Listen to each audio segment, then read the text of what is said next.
Oi, misteriosas e misteriosos! Espero que esteja tudo bem com vocês. Eu sou May Horta e eu vou trazer para vocês alguns relatos dos casos mais intrigantes, sobrenaturais e misteriosos da humanidade. Então, aproveita, se inscreva aqui no canal, deixa seu joinha, compartilha com os amigos e bora lá para a gente conferir o primeiro relato de hoje.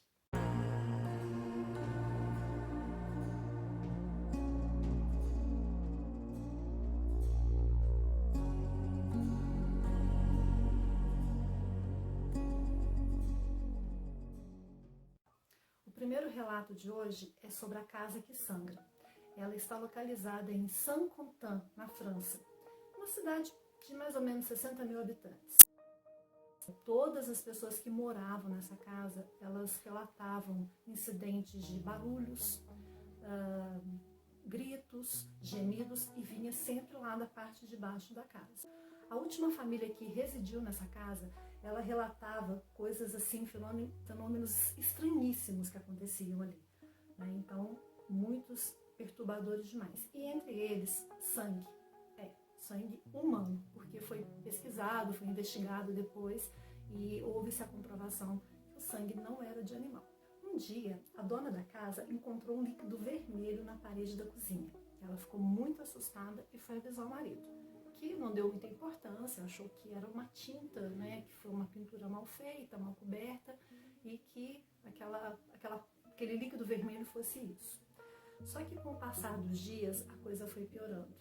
Esse líquido era encontrado em quase todos os cômodos da casa. Assustados, a família decidiu chamar a polícia, né, achando que poderia ser uma brincadeira de mau gosto.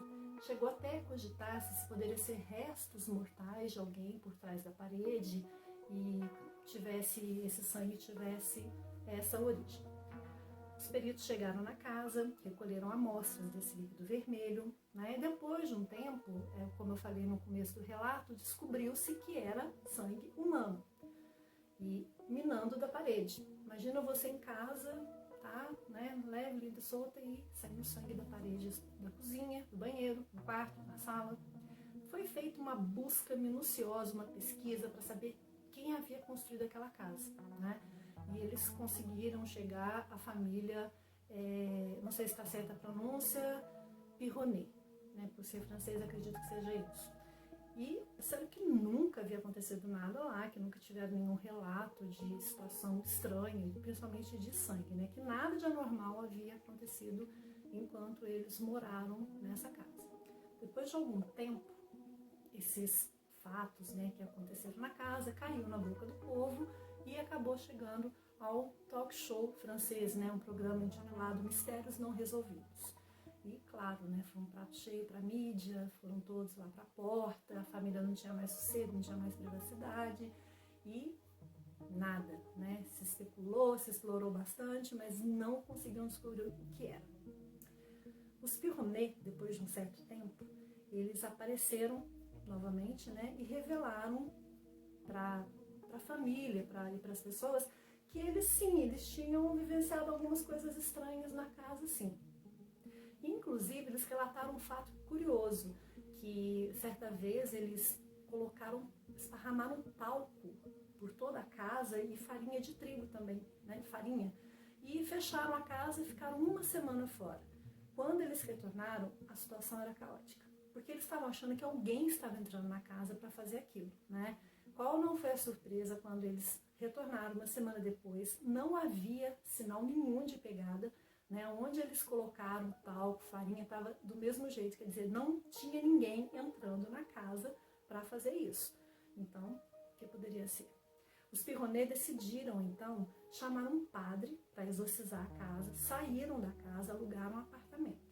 Depois de exorcizada, a família voltou para casa, né? Eles acharam que estava tudo bem, que né, o padre tivesse conseguido colocar para fora aquilo que estava deixando a casa assombrada. E qual não foi a surpresa? Os fenômenos voltaram a acontecer e muito piores, muito. Tem algumas fotos que eu já vou disponibilizar agora para vocês verem o estado que ficava a casa por dentro. Era muito sangue mesmo.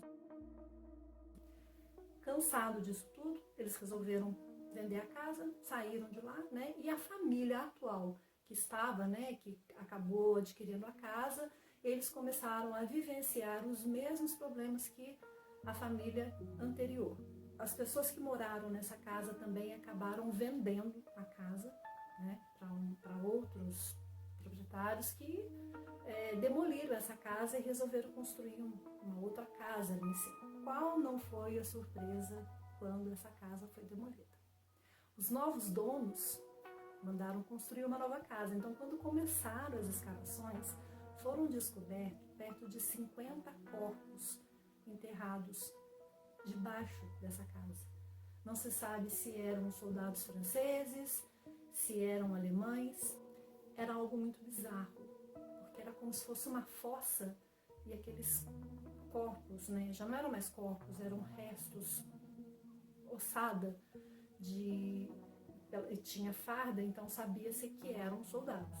Esses restos foram removidos dali, foi feito um sepultamento para esses restos mortais e nunca mais foi relatado nada, nenhum fenômeno nessa casa.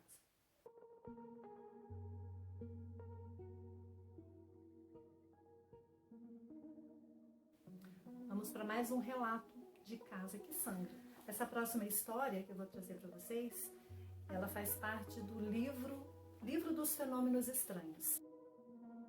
Tem a foto aí do livro, para quem se interessar, do Charles Berlitz, acho que é isso, Charles Berlitz.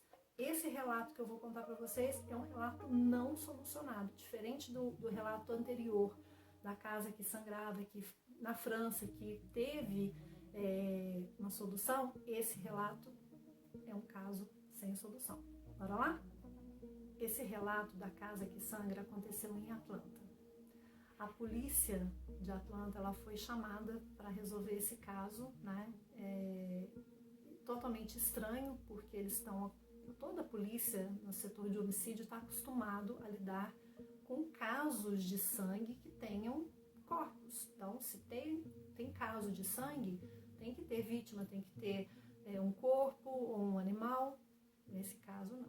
Eles chegaram a uma casa onde as paredes da casa sangravam. Quem morava nessa casa era um casal de idosos, né?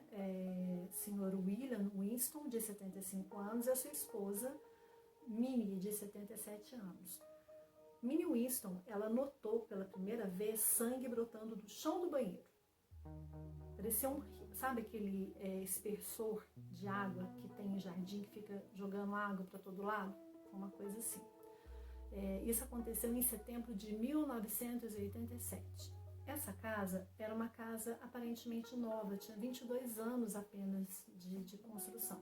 E era uma casa também mediana no tamanho. E assim que a Minnie notou isso, ela entrou em contato com a polícia. Ligou para a polícia e relatou o fato, né? E já disse que eles não tinham nenhum animal na casa, né? Antes mesmo que a polícia pudesse questionar se não era sangue de algum animal doméstico, eles já disseram que não tinham nenhum animal e nenhum dos dois estavam feridos, nem ela, nem o seu esposo. E pouco depois da meia-noite, depois que eles ligaram para a polícia, eles notaram mais sangue ainda na casa. Estava jorrando sangue pelos 5 cômodos da casa.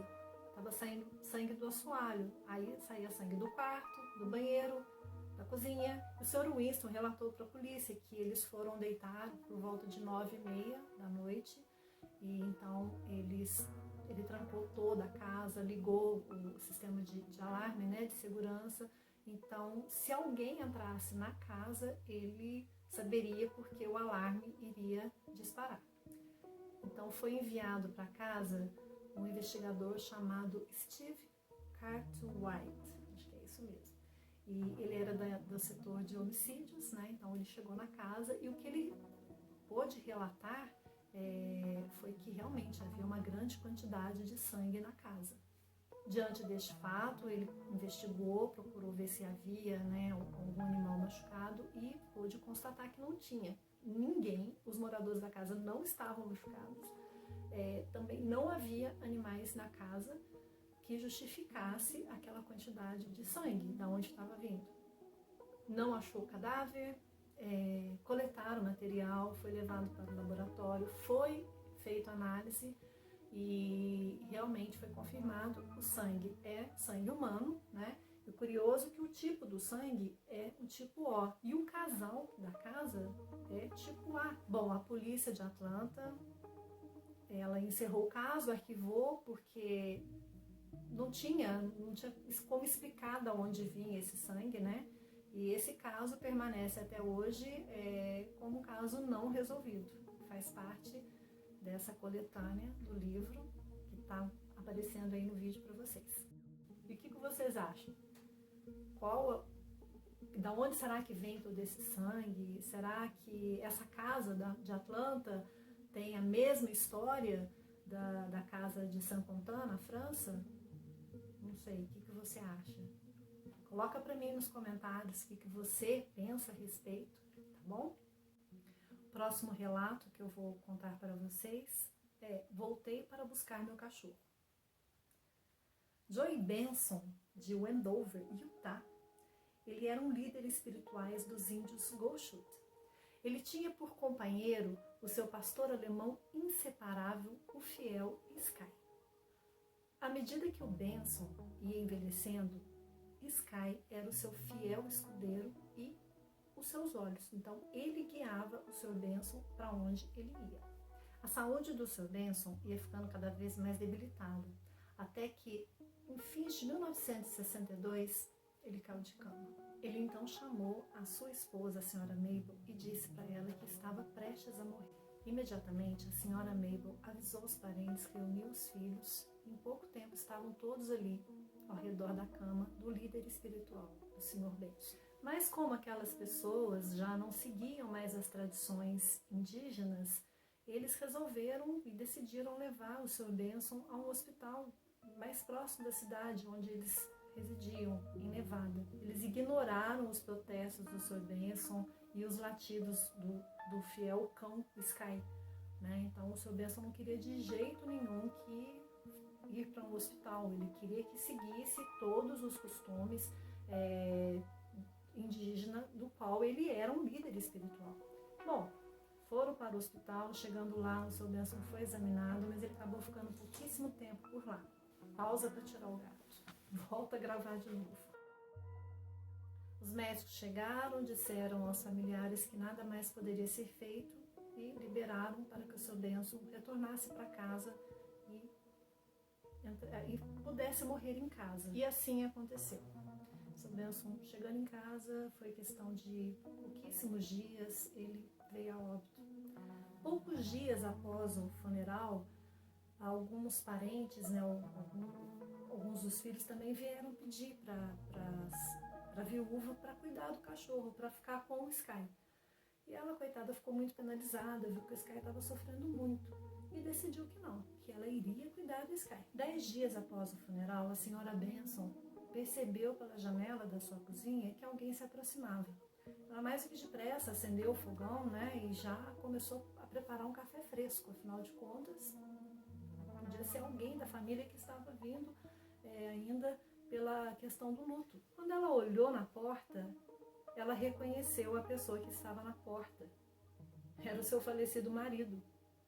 Coerente com as antigas tradições dos índios Goshut, ela disse calmamente, explicou para o seu marido que ele havia morrido, bem calmamente, achando que o espírito dele não estava ainda ciente de que ele havia desencarnado. Ela então explicou para ele que ele já estava morto, que ele não tinha mais nada naquele mundo, que ele tinha que seguir, né, e descansar e esquecer o mundo de cá. Ele assentiu com a cabeça, concordava com tudo que ela estava falando, olhou para ela e disse: "Eu já vou embora. Eu voltei por causa do meu cachorro." Então ele assoviou e o Sky veio correndo, veio abanando o rabo, todo feliz. Ele que estava todo jururu, né, desde a morte do Sr. Benson, ele veio correndo, veio todo serelepe e se posicionou diante daquela alma penada, daquele espírito. Ele olhou para a esposa e disse, porque era a coleira dele. Mais do que depressa, a senhora Benson retirou a coleira de onde ela estava pendurada e entregou para ele. Ele foi calmamente, colocou em seu cachorro, virou-se e seguiu o caminho. Saiu pela porta, desceu os degraus, sentiu a estrada e foi. Ele e o seu fiel Sky. Depois de hesitar por um momento, a senhora Benson resolveu ir atrás. Ela falou, peraí, preciso conferir isso de perto, né? E ela saiu em disparada, só que ela não viu mais eles. Ninguém acreditava no que a senhora Benson dizia. Mas a filha que morava perto confirmou. Eu vi quando meu pai pegou o cachorro, saiu pela escada e os dois desapareceram, viraram fumaça. Eu sei que por muitos dias o pessoal ficou procurando o cachorro, procurou, vasculhou toda a área, nem sinal do cachorro. E você, o que você acha dessa história? Conhece alguma parecida? Manda para mim, manda no e-mail que está aí na descrição do canal, tá bom? Deixa nos comentários o que você achou desse caso também, desse relato. E se você tiver algum relato e quiser mandar, manda para o meu e-mail, tá bom? O e-mail está aí na descrição do canal. Eu vou ler com o maior prazer e quem sabe o teu relato também não vai estar aqui no meu canal. E muito que bem, se você gostou desses relatos de hoje, não esquece de deixar o seu joinha, de se inscrever no canal, de compartilhar com os amigos. Ah, e me segue também nas minhas redes sociais, tá tudo aqui na descrição do canal, tá bom? E a gente se vê logo. Tchau, tchau!